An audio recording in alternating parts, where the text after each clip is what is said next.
You join us as the cars come under starters orders here for the second heat of classes A and C of Pabar Volkswagen Challenge.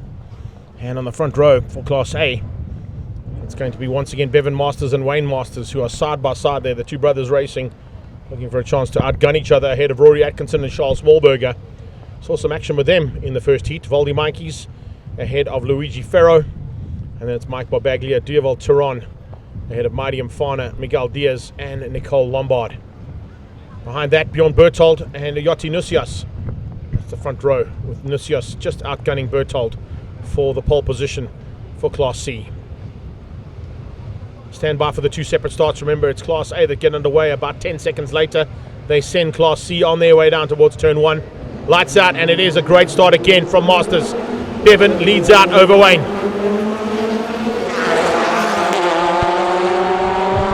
Dropping the hammer and getting the whole shot into turn 1 with Bevan Masters leading out over Wayne. And a much better start there from Rory Atkinson, who tucks in behind Wayne Masters in that Performance Masters Polo. Heading into turn 2, he's already put a wheel up the inside of Bevan. Heading towards turn 1, is it going to be Berthold or not? Yotti Nusias getting the whole shot. Yotti around the outside, he gets the whole shot into turn 1 as Class A heads into turn 3.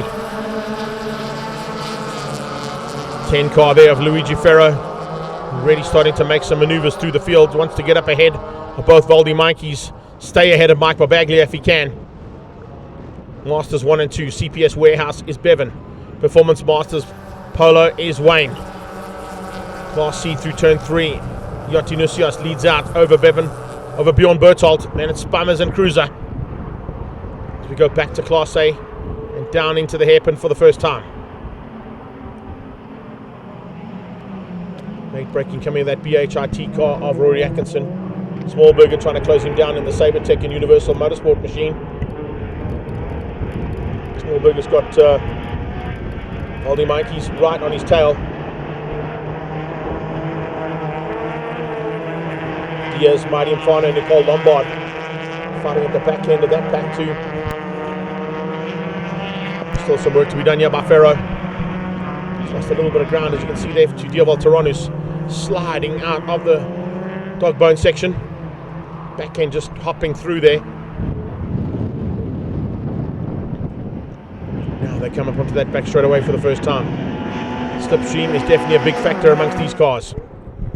Let's see if anyone's got what it takes. There's no push-to-pass mechanism on these ones, like there is in the Comcare Polo Cup. They've all got to do whatever they can with the power that's available. There's no additional power that can be thrown in.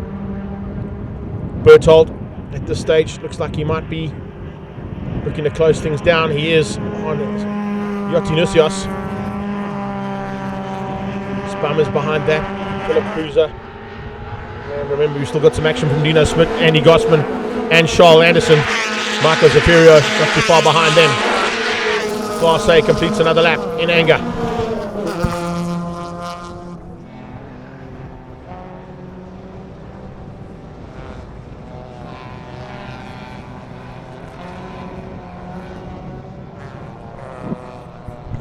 Doesn't look like we've been able to sort out the timing, unfortunately, there for you guys.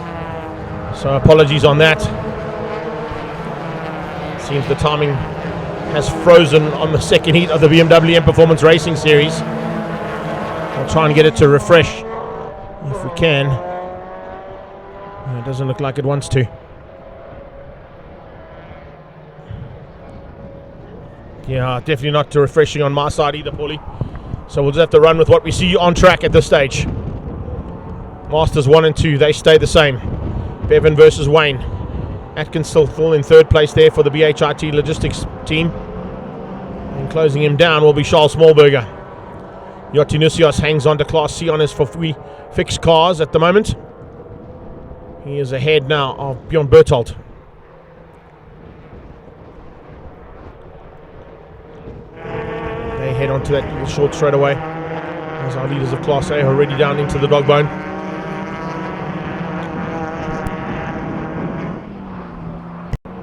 Coming out of that dog bone section now. Definitely opportunities arising here for Wayne Masters. He's sitting behind Bevan comfortably. And he's happy with the pace that Bevan's setting, because it's getting both of them away from Rory Atkinson. Doesn't seem to have an answer there, does Roars. Behind that, see a battle also starting to rage here between Barbaglia and Tehran.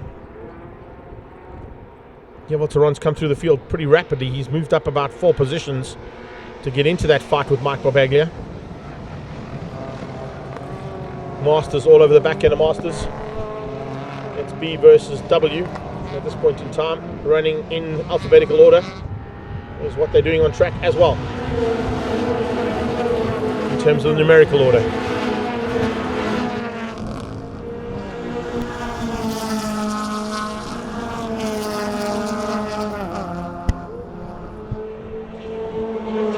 Back straight starting to get a bit like 5 o'clock traffic. It's almost 5 o'clock here, so supposed to have lots of traffic down that back straightaway. It runs parallel to the N12 highway here at Indalmas, Mpumalanga.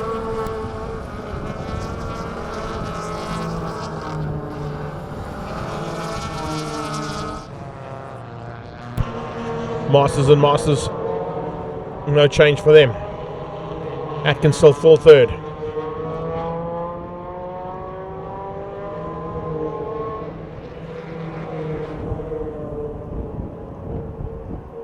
Head down towards the hairpin. Now gaps opening up there. You can see almost equidistant gaps between 1, 2 and 3. It'll come down slightly under braking. Bevan Masters now starting to turn the wick up ever so slightly. And certainly looking for a chance now to open up a margin. Look how hard he's trying. Locking up the brakes into the hip, into the dog bone, I beg your pardon. Late braking, trying to get every inch to pull away from his brother Wayne. This is the WeFix Cars Polo. Yoti Nusias also with a big gap now over Bjorn Berthold. Not really an answer there from Berthold or anybody else down in Class C. Cruiser, Spummers, Gossman, Smith, Zafirio, Charles Anderson, Peterson, or Dimitri Zafirio. They're all battling, but not able to run with the pace there out front of Yotinusios. And they come into the chicane once again.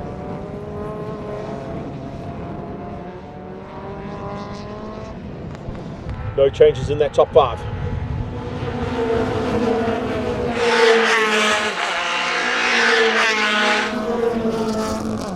Gaps staying pretty much the same there in terms of visibility. Can't really tell you what the timing gaps are between them.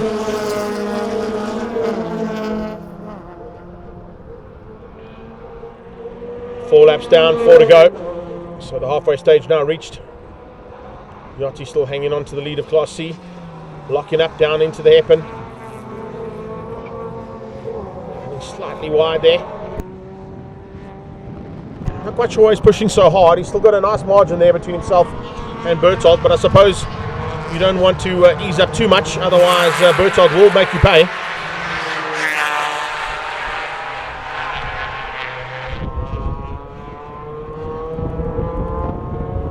And that's exactly why you don't want to be easing up, because if you ease up, this can happen. Wayne Masters can close you down and give you a run for the last 3.5 laps to the checkered flag.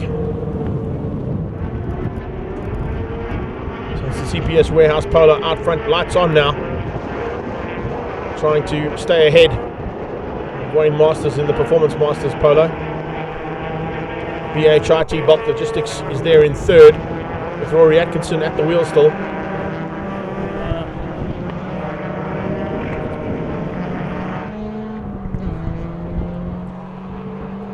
That's the gap now between Yachty and Bjorn. Onto the short straight. Class A leader is about to get onto the long straight. So it's about a half a lap gap now between the top drivers in Class A and the top drivers in Class C. There you have them. On cue, back straight away.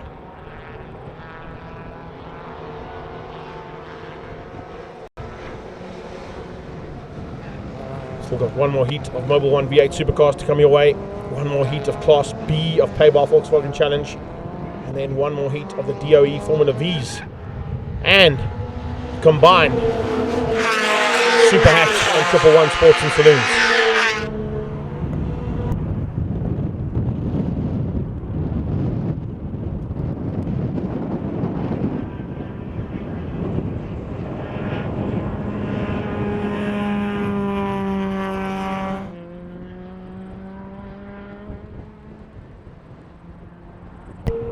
Class C battle.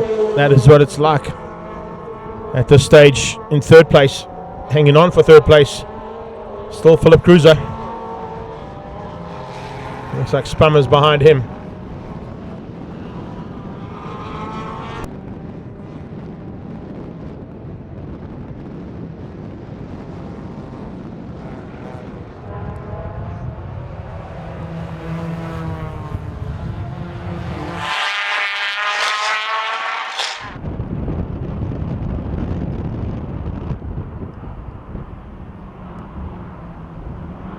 Lead cars down into the hairpin. Masters versus Atkinson. No change between those first three. Gaps have come down, they've opened up, they've come down again. But still no answer here to Bevan Masters' pace around the Red Star Raceway.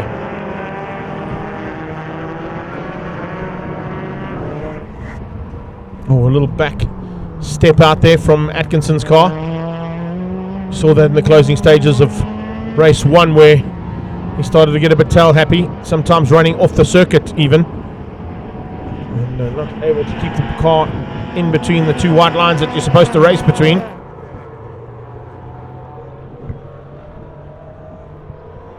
Smallberger comfortable in fourth. Certainly we're looking to pick up any pieces if there are any in the battle between the two Masters boys as our Class C leader heads into the dog bone. Class A comes out of the chicane and completes another lap in anger.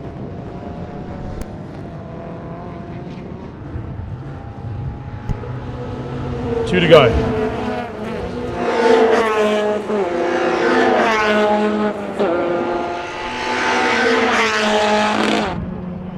Pretty much plain sailing there for the first 5. No changes expected there. Zafiro, Smith and Zafira in a bit of a fight of their own there, by the looks of things. It was in the foreground of our shot as we watch Class C's leader heading up onto the back straightaway again.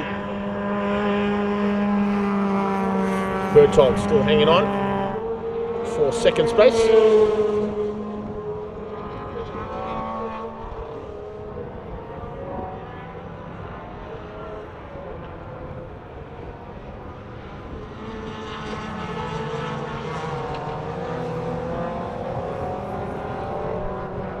Doesn't look like Bjorn Berthold is giving up without a fight. Late breaking into the chicane, locking up. Trying to close that gap down on our leader, Yoti Nusios.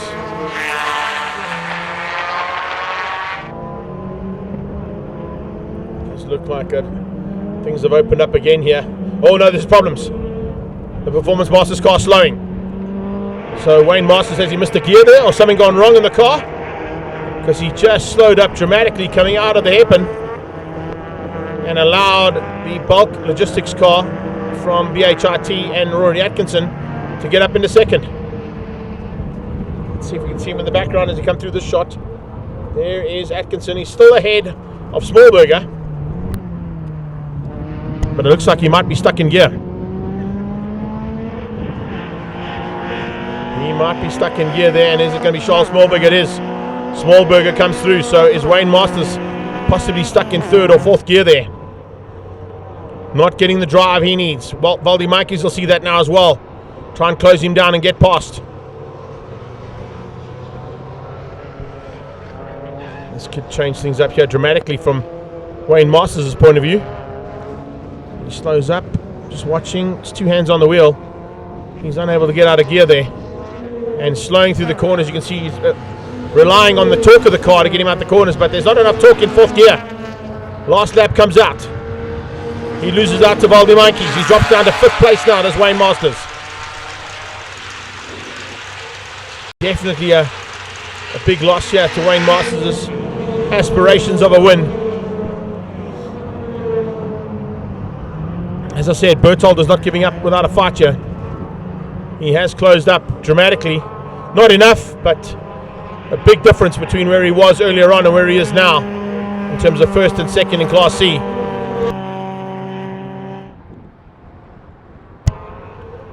Heads down that back straightaway now for the penultimate time. Watch for the late braking from Berthold again. Late on the brakes there from Yachty. even later from Bjorn. And it makes up even more ground as they start their final lap. Leaders of Class A are into the hairpin, and it's Bevan Masters looking for a double today. Looks like he might have enough here in hand to do just that.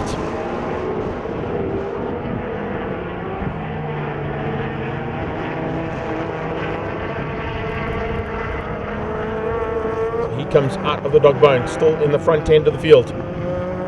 Second place, Rory Atkinson for BHIT Bulk Logistics. Sure, Maddie's watching from the sideline, loving the fact that his boy is looking for the top step of the podium, even here in the closing stage. He's not going to get it today, but remember, that is the number one car from last year, so he's a tough man to beat when he is in form. Didn't look like it quite worked out for him today here at Red Star Raceway. Had a bit of battle scars and some wars to sort out in race 1. This time he's hung on for second place. Stayed out of harm's way. But not out of this man's way. Because Bevan Masters is headed to the checkered flag for the second time today for the CPS Warehouse Racing Team. Bevan takes it. Rory comes through for second place there. In third place, Charles Smallberger for Sabertech and Universal Motorsport. Caldy Mikey's hangs on for 4. Let's see whether or not Wayne Masters is going to come through for 5th place or not. Well, we see a couple of other cars come through before we see Wayne Masters. We do. We see Mike Barbaglia, Ferro, and there is Masters coming across the line. About 8th place there for Wayne Masters, recovering after looks like he got stuck in gear. Performance of that car surely stated there was a problem, and by the looks of it, the torque and the ability to get out of the corners shows he was stuck in a high gear and was having to sort of rev it out to get out of those corners. Not having to rev it out of the corners is Yoti Nusias as he looks for a double on the day as well. He'll be heading down into the final corner. Ahead now, yet again, of Bjorn Berthold. He has rolled out of it ever so slightly, but he's got enough in hand as he heads towards the checkered flag for the second time today. For We Fix Cars Racing Team, it's Yoti Nusias for the win in Class C of Pabar Volkswagen Challenge. Beats out Bjorn Berthold for second place, and looks like Philip Cruiser will hang on for third. Yeah, my first time back racing a car in 3 years. It was good. I had some good fun. I ended up P3, so yeah, we'll take it for a first time back, and looking forward to the next one. Been a very tough weekend, but congratulations to Wayne and Bevan, who did an exceptional job. Charles Smallberger drove beautifully as well. He's going to be there in the next one, and a second at the last heat. I'll take it with both hands and a smile. Thank you. Oh, the day was great. My car had great pace, so I'm very happy about that. Wayne kept me honest that second race for most of it. I'm not sure what went wrong with his. I suspect a gear or something wrong with the gearbox. But yeah, he kept me honest, and Rory showed some great pace. So they found something, and I'll take the double win. I'm very happy. Thank you.